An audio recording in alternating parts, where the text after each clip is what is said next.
wala naman akong sense na effort na magpapirma ng 1/3. So, as far as I know, daraan ito sa Justice Committee. Pero kung kayo ang tatanungin, sa tingin niyo ba mas maiging dumaan na lang sa Justice Committee kaysa yung fast track version? Well, best pa rin kung may 1/3, fast track, para trial na tayo.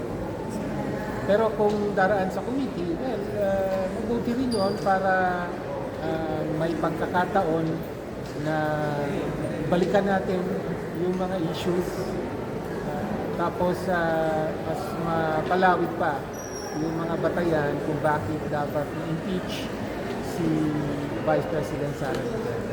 Kasi sir, at the moment, may mga tagubilin, di ba, yung SC regarding the fast track version na kailangan ma-incorporate pa sa House rules to prevent another declaration of unconstitutional yung fast track, a complaint through fast track version. So it could, di ba, parang jeopardize pa the, what do you think?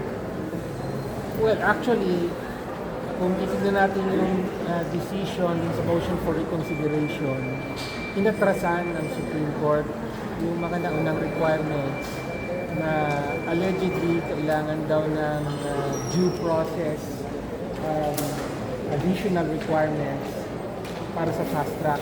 Inatrasan nila yun.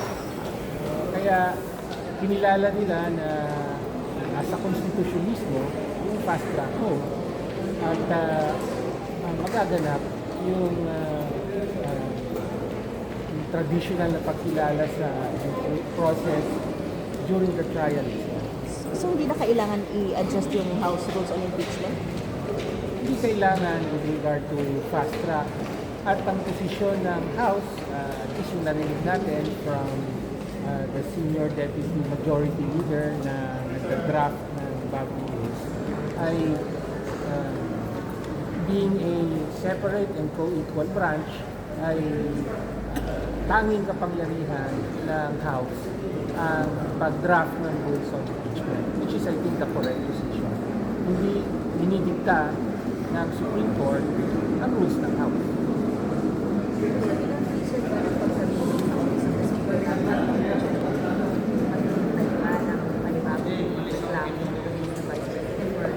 Effort na makakuha ng 1/3 House members sa buong isang draft ng Marcos. Yeah, as I said, I don't think merong ongoing effort ngayon para makakuha ng 1/3. No? So, I expect na by tomorrow, by Wednesday, I expect na by Wednesday ay mailagay na sa order of business at masimulan na yung proseso ng pag-refer sa Committee on Justice. Sir, at this point, whether